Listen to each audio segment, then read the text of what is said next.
જય માતાજી મિત્રો, ચૈત્ર મહિનામાં ઓખાહરણ વાંચવાનું અને સાંભળવાનું ખૂબ જ મહત્ત્વ છે। આ મહિનામાં ઓખાહરણ વાંચવાથી કે સાંભળવાથી શરીર નિરોગી રહે છે તથા સર્વ પાપોમાંથી મુક્ત થઈ પુણ્યની પ્રાપ્તિ થાય છે। મા પાર્વતીએ ઓખાને વરદાન આપ્યું છે કે ચૈત્ર મહિનામાં જે મનુષ્ય ઓખાહરણ વાંચશે કે સાંભળશે તેને ક્યારેય તાવ નહીં આવે, તે નિરોગી રહેશે તથા તાવે પણ ભગવાન શ્રી કૃષ્ણને કોલ આપ્યો છે। તાવ એ ભગવાન શંકરના ગણ છે। બાણાસુરની રક્ષા માટે જ્યારે શ્રી કૃષ્ણ સામે તાવે યુદ્ધ કર્યું અને તાવ એ શ્રી કૃષ્ણના શરીરમાં પ્રવેશ કર્યો અને તાવને શ્રી કૃષ્ણએ બાંધી દીધો, ત્યારે તાવે ભગવાન શ્રી કૃષ્ણને આજીજી કરી કે હે પ્રભુ, હું તમારે શરણે છું, તમે જેમ કહેશો તેમ હું કરીશ, પણ આ બંધનમાંથી મને મુક્ત કરો અને મને રહેવાનું સ્થાન આપો। ત્યારે ભગવાન શ્રી કૃષ્ણએ તાવ પાસે વચન માગ્યું કે જે મનુષ્ય ચૈત્ર મહિનામાં ઓખાહરણ વાંચે કે સાંભળે તેના શરીરમાં તારે પ્રવેશ કરવો નહીં। ત્યારે તાવે ભગવાન શ્રી કૃષ્ણને કોલ આપ્યો છે કે જે મનુષ્ય ઓખાહરણનું વાંચન કરશે કે સાંભળશે તેના શરીરમાં હું આખું વર્ષ પ્રવેશ નહીં કરું, તે નિરોગી રહેશે, તેવા કોલ વચનથી હું બંધાવું છું। આથી ઓખાહરણ વાંચવાનું અને સાંભળવાનું ખૂબ જ મહત્ત્વ છે। ભગવાન શ્રી ગણેશજીનું સ્મરણ કરી ઓખાહરણ વાંચવાનું શરૂ કરું છું, તેને ધ્યાનથી અને શ્રદ્ધાથી સાંભળજો। શ્રી ગણેશાય નમઃ। રાજા જન્મેજય વેદવ્યાસજીને પૂછે છે કે ભગવાન શંકર અને શ્રી કૃષ્ણનું યુદ્ધ તો પૂર્ણ થયું, તો પછી બીજું ભયંકર યુદ્ધ શા માટે થયું? વેદવ્યાસજી કહે છે કે હે રાજન, તે વખતે કુંભાડે ગ્રહણ કરેલા રથમાં કાર્તિક સ્વામી બિરાજ્યા હતા અને તે શ્રી કૃષ્ણ, બલરામ અને પ્રદ્યુમ્ન સામે યુદ્ધ કરવા દોડ્યા હતા। તેમણે રણભૂમિમાં અસંખ્ય બાણો વડે શ્રી કૃષ્ણ ભગવાનને વિંધી નાખ્યા હતા અને પછી અતિશય ક્રોધિત થયેલા કાર્તિક સ્વામીએ ગર્જના કરી તે વખતે શ્રી કૃષ્ણ, બલરામ અને પ્રદ્યુમ્નના ગાત્રો કાર્તિકેયના બાણોથી ઢંકાઈ ગયા હતા, તેમના દેહો રક્તોથી ભીંજાઈ ગયા હતા, તો પણ તેમણે કાર્તિક સ્વામી સામે યુદ્ધ ચાલુ રાખ્યું। ત્યાર પછી યુદ્ધ માર્ગના જાણકાર ત્રણેય વાયાય, આગ્નેય અને પાર્જન્ય નામના 3 અસ્ત્રો છોડીને પ્રદીપ્ત તેજવાળા કાર્તિકેયના બાણોને કાપી નાખ્યા હતા। તો સામેથી અગ્નિપુત્ર કાર્તિક સ્વામીએ પણ શૈલાસ્ત્ર, વરુણાસ્ત્ર, સવિતાસ્ત્ર વગેરે અસ્ત્રો મૂકીને શ્રી કૃષ્ણ વગેરેના 3 અસ્ત્રોને થંભાવી દીધા હતા। મહાબળવાન કાર્તિક બાણો વડે તેઓને વિંધવા માંડ્યા હતા। કાર્તિકેયના બાણો પ્રદીપ્ત હતા, તેમણે તેજસ્વી ધનુષ્ય લીધું હતું। શ્રી કૃષ્ણ, બલરામ અને પ્રદ્યુમ્ને અસ્ત્રોની માયાથી તેમના બાણોના સમુદાયને જ્યારે ગળવા માંડ્યા ત્યારે કાર્તિક સ્વામી ગુસ્સે થઈ ગયા અને પછી જેનો સામનો કરવો પણ મુશ્કેલ હતો તેવો કાળ સમાન બ્રહ્માસ્ત્ર તેમણે ગ્રહણ કર્યું હતું અને તે બ્રહ્માસ્ત્ર સહસ્ત્રો સૂર્યનારાયણની જીભયુક્ત હતું, ઘણી મુશ્કેલીઓ સહન થાય એવું હતું।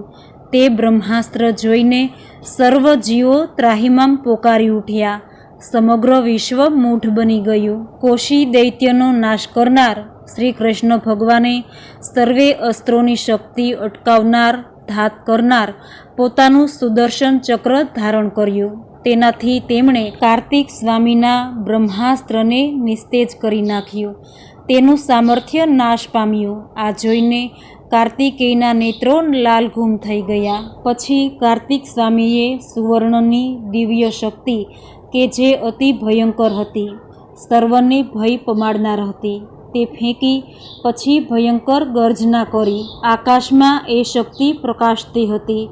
શ્રી કૃષ્ણનો વધ કરવા માટે તે શક્તિ આગળ વધી રહી હતી। તે જોઈને ઇન્દ્ર પણ ખેદ પામ્યો અને બોલ્યો કે શ્રી કૃષ્ણ પણ આ શક્તિથી મરી જ ગયા છે, પરંતુ એ શક્તિ જ્યારે આવી કે શ્રી કૃષ્ણે હાકોટો કરી તેનો તિરસ્કાર કર્યો અને તેને ભોંય ભેગી કરી નાખી। આમ તે શક્તિ જમીન પર પડતા જ ઇન્દ્ર વગેરે સર્વ દેવોએ સારું થયું એવા શબ્દો ઉદ્ગાર્યા. એ વેળા ભગવાન શ્રી કૃષ્ણએ યુદ્ધમાં શત્રુઓને નાશ કરનારું ચક્ર પુનઃ ધારણ કર્યું. અમાપ ઓજસવાળા ભગવાન કેશવ પોતાનું એ ચક્ર ઘુમાવતા હતા ત્યારે કાર્તિક સ્વામીનું રક્ષણ કરવાને માટે સૌંદર્યવાન કોટરા દેવી ભગવાન શંકરની આભાથી શ્રી કૃષ્ણ સામે દિગંબર સ્વરૂપમાં આવીને ઊભી રહી. એ દેવી બાણાસુરની માતા હતી. તે પાર્વતીમાના 8મા અંશરૂપ હતી. તેણે હસ્તમાં સુવર્ણની શક્તિ ધારણ કરી હતી. કોટરા દેવી તો શ્રી કૃષ્ણ અને કાર્તિકેય વચ્ચે આવીને ઊભી. તેથી જ ભગવાન કેશવે પોતાનું મુખ ફેરવી લીધું અને ભગવાન શ્રી કૃષ્ણ બોલ્યા કે તું અહીંથી દૂર જા, દૂર હટી જા. આવું વિઘ્ન શા માટે કરે છે? મેં જેનો વધ કરવાનો નિર્ણય કર્યો છે તે માર્ગમાં તું વચ્ચે શા માટે આવે છે? શ્રી કૃષ્ણના આવા વચન સાંભળી કોટરા દેવીએ કાર્તિકેયના રક્ષણ માટે શસ્ત્ર ધારણ કર્યું જ ન હતું અને શ્રી કૃષ્ણ તે દેવીને કહે છે કે તું મારણ સંગ્રામમાંથી કાર્તિકેયને લઈને ચાલી જા, તો જ તેમનું કલ્યાણ થશે. આવું સાંભળવા છતાં પણ કોટરા દેવી તો ત્યાં જ ઊભા રહ્યા. શ્રી કૃષ્ણે ચક્રને સમેટી લીધું હતું ત્યારે કોટરા દેવીએ કાર્તિકેયને રણભૂમિમાંથી ખસેડી લીધા અને ભગવાન શંકર પાસે પહોંચી ગયા. તે દરમિયાન મહાયુદ્ધ તો ચાલુ જ હતું અને દેવીએ કાર્તિકેયનું રક્ષણ કર્યું હતું. ત્યાર પછી બાણાસુર રણભૂમિમાં આવ્યો. તેણે વિચાર્યું કે કાર્તિકેય મેદાનમાંથી હટી ગયા છે અને શ્રી કૃષ્ણે તેમને છોડી દીધા છે, તો હવે હું પોતે જ શ્રી કૃષ્ણ સામે યુદ્ધ કરીશ. વેદવ્યાસજી કહે છે કે હે રાજા, ત્યારે યક્ષો અને ભૂતોના ઝુંડ તથા બાણાસુરનું સૈન્ય નાસી જવા લાગ્યું. પ્રથમ ગણોનું સૈન્ય પણ ભયભીત થઈ છિન્ન ભિન્ન થઈ ગયું. હવે બાણાસુર યુદ્ધ કરવાને ઉતાવળો હતો. બાણાસુર ભયંકર આયુધોવાળા, મહારથોવાળા બળવાન મહાદૈત્યો સાથે યુદ્ધ કરવાને નીકળ્યો હતો. તે સમયે એના પુરોહિતો, શાસ્ત્ર વૃદ્ધો વગેરે બાણાસુરના શત્રુઓનો વધ કરતા હતા. તેમણે જપ મંત્રો તથા ઔષધિઓ દ્વારા બાણાસુરની સ્વાતિ વાંચન કરતા હતા.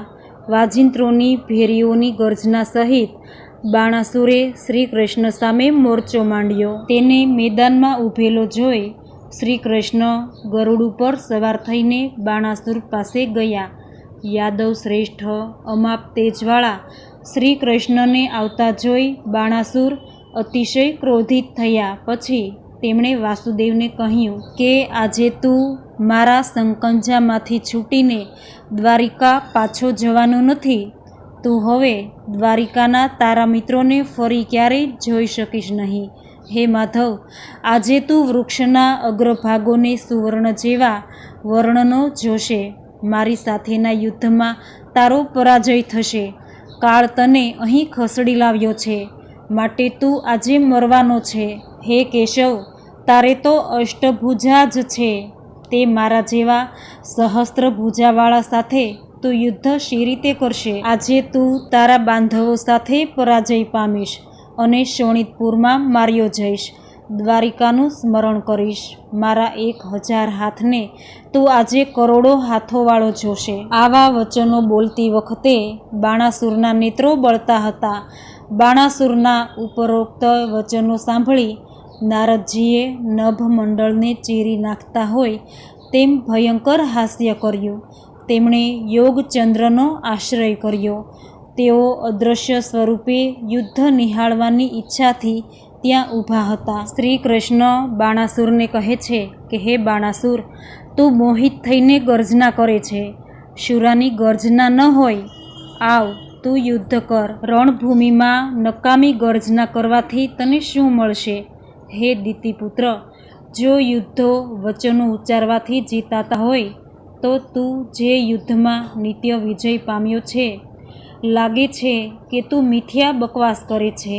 આવ, મને યુદ્ધમાં જીત અને તું પરાજિત થઈ દીર્ઘકાળ પર્યંત નીચે મોં રાખી દિનભાવે અસુરો સામે પૃથ્વી પર શયન કરશે. આમ કહીને શ્રી કૃષ્ણે અમોઘ બાણોથી બાણાસુરને ચીરી નાખ્યો. છતાં બાણાસુરે હસતા હસતા બાણવર્ષા કરીને શ્રી કૃષ્ણને ઢાંકી દીધા. તે બાણો પ્રભુને વાગ્યા પછી પરિધો, બેધારી તલવારો, શક્તિઓ, તોમર, ગદા, પદીશો તથા મુશળોથી બાણાસુરે ભગવાનને ઢાંકી દીધા.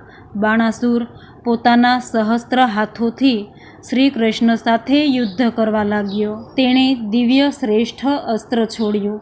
તે શત્રુઓનો વિનાશ કરનાર હતું. બ્રહ્માજીએ એ રચ્યું હતું ત્યારે અસ્ત્ર અસંખલિત હોઈ સર્વ દિશાઓમાં અંધકાર છવાઈ ગયો. દાનવો બાણાસુરને કહેવા લાગ્યા કે બાણાસુર, તે ખૂબ સારું કર્યું, પણ સામેથી દેવવાણી થઈ કે ધિક્કાર છે તને. પછી અસ્ત્રબળથી વેગપૂર્વક અતિ દારૂણ બાણવૃત્તિ જ્વાળાઓ સહિત નીચે પડવા લાગી. બાણાસુરે અસ્ત્ર છોડ્યું. તેનાથી શ્રી કૃષ્ણ બળવા લાગ્યા હતા. વાયુ વાતા નહોતા. વાદળા સ્થિર થયા હતા. શ્રી કૃષ્ણે વેગવાન પર્જન્ય અસ્ત્ર ધારણ કરતાં જ લોકમાં ચારે બાજુ, ત્રણેય લોકમાં ચારે બાજુ તેજપુંજ છવાઈ ગયો. બાણોનો અગ્નિ શાંત થયો. દાનવોના સંકલ્પો નિષ્ફળ નીવડ્યા. શ્રી કૃષ્ણે પર્જન્ય શસ્ત્રનું અભિમંત્રણ કર્યું હતું ત્યારે બાણાસુરનું પેલું દિવ્ય અસ્ત્ર અતિ શાંત થયું. આ જોઈ દેવતાઓ અતિ રાજી થઈ ગયા. વેદવ્યાસજી રાજા જન્મેજયને ઓખાહરણ ચારિત્રની કથા સંભળાવતા કહે છે કે હે રાજન, જ્યારે બાણાસુરે પોતાનું અસ્ત્ર નાશ પામેલું જોયું ત્યારે દૈત્ય બાણાસુર ક્રોધિત બન્યો.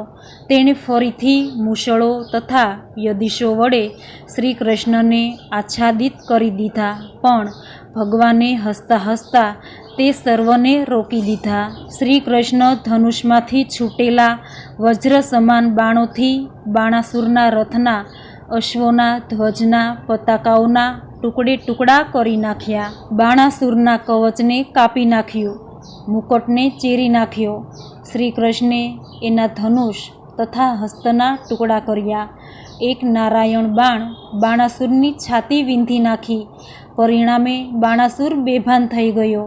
તેને મૂર્છિત થયેલા જોઈ નારદજી ખુશ થયા અને નારદજી બોલ્યા કે મારો જન્મ શ્રી કૃષ્ણની આ અદ્ભુત પરાક્રમ નિહાળી સફળ થયો છે. હે શ્રી કૃષ્ણ, દૈત્ય બાણાસુરને તમે જીતો અને આ પૃથ્વી પરનો જે અવતાર ધારણ કર્યો છે તેને સફળ કરો. આવી સ્તુતિ નારદે ભગવાનને કરી. પછી આકાશમાં ઉડતા તીક્ષ્ણ બાણોથી ભરપૂર આકાશને પ્રકાશિત કરતા રણભૂમિમાં ઘૂમવા માંડ્યું.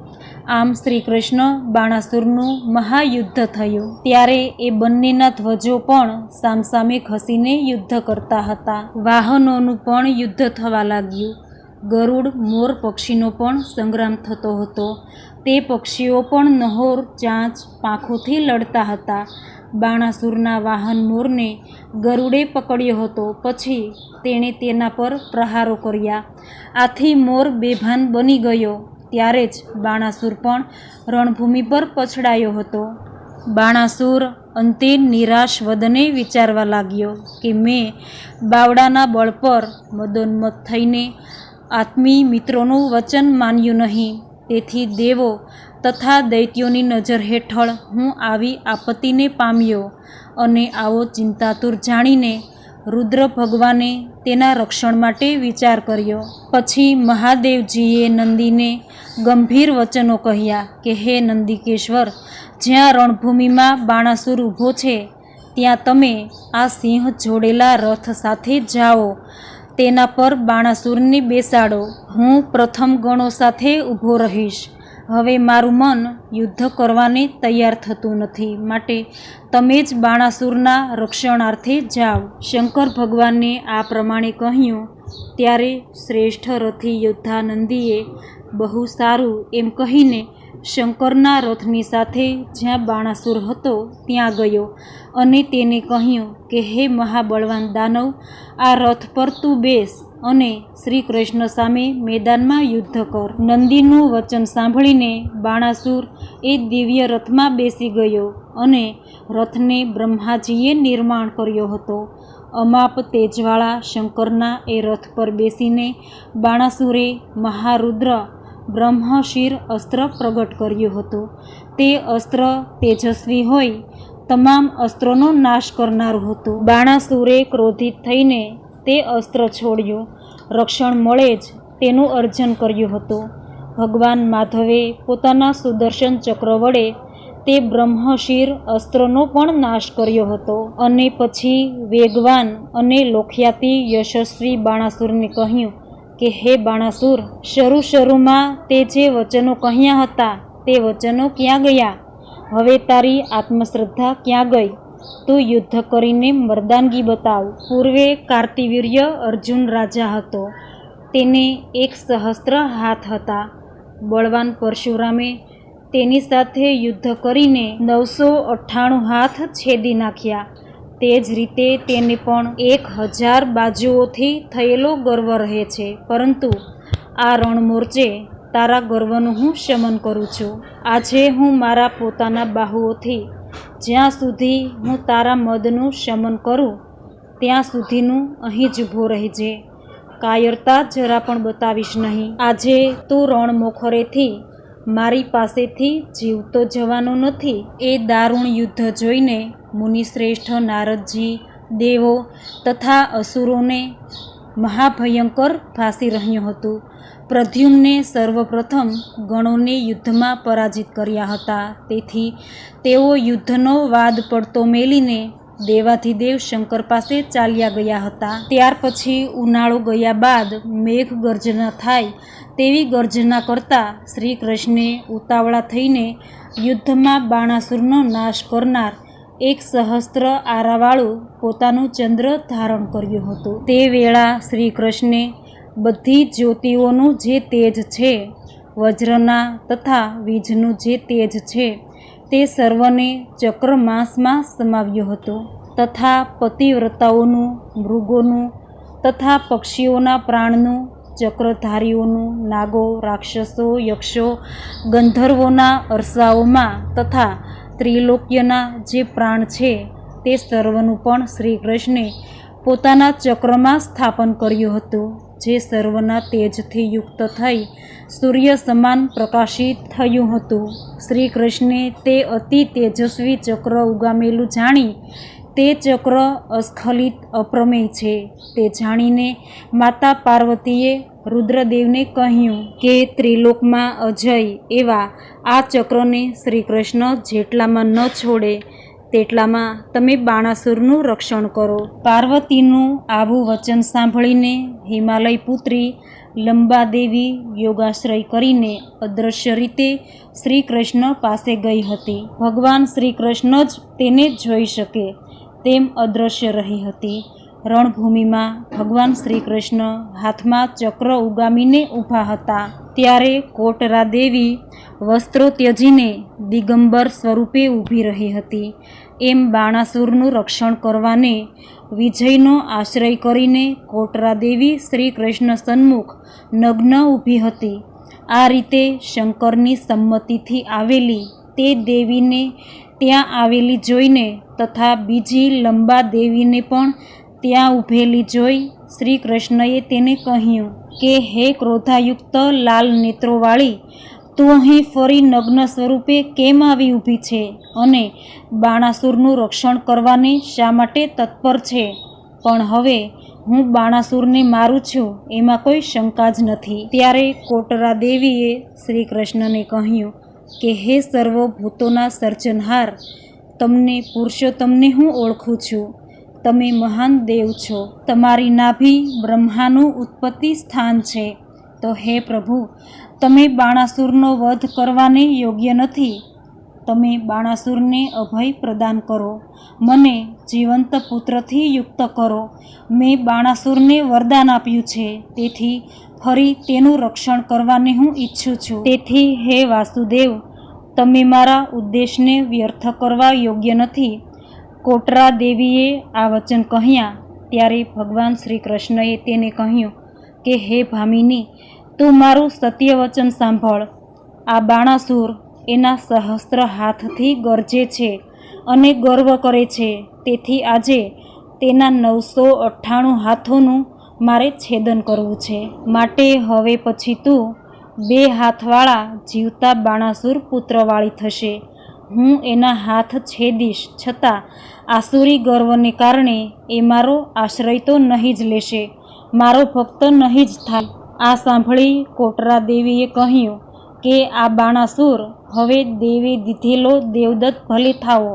પછી કાર્તિકેયની માતાએ દેવીને વચન આપીને દ્રઢ થઈને શ્રી કૃષ્ણે બાણાસુરને કહ્યું કે હે બાણાસુર, તું યુદ્ધ કર, કેમ કે આ યુદ્ધમાં અશક્ત એવા તમારું રક્ષણ કરવાની તમારી દેવી કોટરા અહીં ઊભી છે, તો તારા શૌર્યને ધિક્કાર છે. તે પછી મહાબળવાન અને આત્માને વશ રાખનાર જીતેન્દ્રિય શ્રી કૃષ્ણે નેત્રો ભીડીને પોતાનું ચક્ર બાણાસુર તરફ છોડ્યું કે જેને ફેંકવાથી સ્થાવર જંગમ સહિત લોકો મોહિત થાય છે. માંસાહારી પ્રાણીઓ મહારણમાં તૃપ્ત થાય છે. ચક્ર ફેંકીને શ્રી કૃષ્ણ તેજથી લખલખ થતા હતા, દાનવોના તેજને હરી રહ્યા હતા. ચક્રથી એમણે બાણાસુરના બાહુઓને છેદવા માંડ્યા. ચક્ર તો ચક્કર રણમાં ઘૂમતું હતું. રણમાં એ રીતે ચક્ર એવું ગતિપૂર્વક ઘૂમતું હતું કે જેથી આખું સ્વરૂપ દેખાતું હતું. શ્રી કૃષ્ણના એ ચક્રે બાણાસુરના હાથને એક પછી એક કાપવા માંડ્યા હતા. અંતે બાણાસુરે કપાયેલા હાથવાળા વૃક્ષ જેવા 2 હાથોવાળો થઈ ગયો. પછી શ્રી કૃષ્ણનું એ સુદર્શન ચક્ર પુનઃ એમના હાથના અગ્રભાગમાં આવી ગયું. વેદવ્યાસજી રાજા જન્મેજયને કહે છે કે હે રાજન, દૈત્યોનો નાશ કરનારું એ સુદર્શન ચક્ર પોતાનું કર્તવ્ય બજાવીને કૃતાર્થ થયું હતું અને પાછું શ્રી કૃષ્ણના હાથમાં આવી ગયું. ત્યારે દાનવ બાણાસુરના શરીરમાંથી લોહી વહી રહ્યું હતું, તેથી તે લોહીથી ભીંજાઈ ગયો. આમ એના 998 બાહુઓ કપાયા હતા. એવો તે બાણાસુર પર્વતના આકાર જેવો થઈ ગયો અને લોહી વહી જવાથી મદોન્મત્ત થઈ અને ગર્જના કરવા લાગ્યો. બાણાસુરની ગર્જના સાંભળી શ્રી કૃષ્ણને વળી પાછો ગુસ્સો આવ્યો અને બાણાસુરનો નાશ કરવાની તૈયાર થઈ અને શ્રી કૃષ્ણને હજી એકવાર ચક્ર ફેંકવાની ઈચ્છા થઈ. ત્યારે કાર્તિકેય સહિત ભગવાન શંકર ત્યાં આવ્યા અને શ્રી કૃષ્ણને કહ્યું કે હે કૃષ્ણ, હે મહાબાહુ, હું તમને પુરુષોત્તમને જાણું છું. તમે જ મધુ અને કૈટભનો વધ કર્યો હતો. તમે જ સનાતન દેવ છો. તમે લોકોના શરણરૂપ છો. સમગ્ર જગત તમારાથી ઉત્પન્ન થયું છે. તમને દેવતાઓ, અસુરો, સર્પો સહિત ત્રિલોક જીતી શકે તેમ નથી. માટે તમે ઉગામેલા દિવ્ય ચક્ર સમેટી લો. એ ચક્રનું રણમાં મારણ થાય તેમ નથી કે કોઈનાથી પણ થઈ શકે તેમ નથી. તમામ શત્રુઓને તે ભયંકર થાય એમ છે. માટે હે મધુસૂદન, મેં બાણાસુરને અભયદાન આપેલું છે. મેં આપેલું અભયદાન મિથ્યા ન થવું જોઈએ. તેથી હું તમને ક્ષમા આપવા કહું છું. આ સાંભળી શ્રી કૃષ્ણ બોલ્યા કે હે પ્રભુ, બાણાસુર ભલે જીવે. આ ચક્રને મેં પાછું વાળી લીધું છે. તમે તો દેવોના દેવ મહાદેવ તથા અસુરોના પણ દેવ છો. હે પ્રભુ, તમને નમસ્કાર હો. મારે બાણાસુરનો વધ કરવાનું જે કાર્ય હતું તે હવે નહીં કરાય. હું અહીંથી ચાલ્યો જઈશ. માટે હે પ્રભુ, મને હવે જવાની આજ્ઞા આપો. મહાદેવજીને ભગવાન શ્રી કૃષ્ણએ આવા વચનો કહ્યા પછી ભગવાન શ્રી કૃષ્ણ જ્યાં અનિરુદ્ધ હતો ત્યાં ગયા અને પછી નંદીએ બાણાસુરને શુભ વાક્ય કહ્યું કે હે બાણાસુર, દેવોના દેવ શંકર હમણાં પ્રસન્ન છે, માટે તું અત્યારે એની પાસેથી વરદાન માગી લે. નંદીનું આ વાક્ય સાંભળીને બાણાસુર તેજ ગતિએ જવા લાગ્યો, પરંતુ તેને કપાયેલા હાથોવાળો જોઈ નંદીએ રથમાં બેસાડી દીધો. પછી જ્યાં ભગવાન શંકર બિરાજમાન હતા ત્યાં લઈ ગયો. પછી નંદીએ પુનઃ બાણાસુરને કહ્યું કે હે બાણાસુર, તું ઉત્તમ નૃત્ય કર, તેથી તારું કલ્યાણ થશે. આ મહાદેવ તારા પર અનુગ્રહ કરશે. નંદીના આ વાક્યથી બાણાસુરે પોતાના જીવનની ઈચ્છા દર્શાવી હતી. તેથી તેણે રક્તભીના અંગો વડે શંકર સામે નૃત્ય કરવા માંડ્યું. પણ દાનવ ભયગ્રસ્ત પડેલો હતો કે જેથી તે વારંવાર બેભાન થઈ જતો હતો. આમ ઉદ્વેગ પામેલો તેણે અતિશય નૃત્ય કરતા એ બાણાસુરને જોઈને ભક્ત ઉપર કૃપા કરનાર મહાદેવજીને કરુણાવશ થઈને નંદીના વાક્યથી અતિ વેગીલા થઈ બાણાસુરને કહ્યું કે હે બાણાસુર, તું જે ઈચ્છે તે વરદાન માગ. તું જે માગે તે હું આપું. ભગવાન શ્રી કૃષ્ણ કહે છે કે હે દૈત્ય, તું મને પ્રિય છે, તેથી હું તારા પર દયા કરવા ઈચ્છું છું. ભગવાન શંકરના આ વચન સાંભળી અને બાણાસુર બોલ્યો કે હે દેવોના દેવ મહાદેવ, હું વૃદ્ધાવસ્થાથી અને મૃત્યુથી રહિત થાવ. આ મારું પ્રથમ વરદાન છે.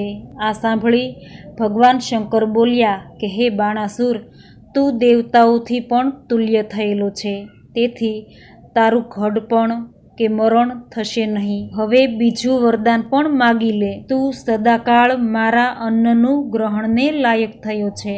આ સાંભળી બાણાસુર બોલ્યો કે હે દેવ, જે પ્રમાણે હું લોહીથી ખરડાયેલો છું, અતિ પીડિત છું, પ્રાણ પીડિત છું, તો પણ મેં ભક્તિભાવપૂર્વક તમારી સમક્ષ નૃત્ય કર્યું. એ જ રીતે જે ભક્તો તમારી સમક્ષ નૃત્ય કરે તેને ત્યાં પુત્ર જન્મ થશે. બાણાસુરના આ વાક્યો સાંભળી શંકર ભગવાન બોલ્યા કે મારા જે ભક્તો નિરાહાર, ક્ષમાશીલ તથા અન્ય અને સરળતામાં એકનિષ્ઠ થયેલા જોઈને આ પ્રમાણે નૃત્ય કરશે, તેમને પણ એ જ રીતે પુત્ર પ્રાપ્તિ થશે.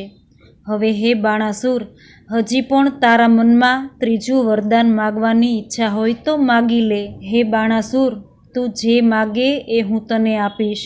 આજે તારી કામનાઓ સફળ થશે. ભગવાન શંકરના આ વચન સાંભળી બાણાસુર બોલ્યા કે હે પ્રભુ, ચક્રના પ્રહારથી ઉત્પન્ન થયેલી એ ઘોર પીડા જેમને અતિશય થઈ રહી છે, તે મારા વરદાનથી શાંતિ વળો. આ સાંભળી ભગવાન શંકર બોલ્યા કે એમ જ થાવું, તારું કલ્યાણ થાવું.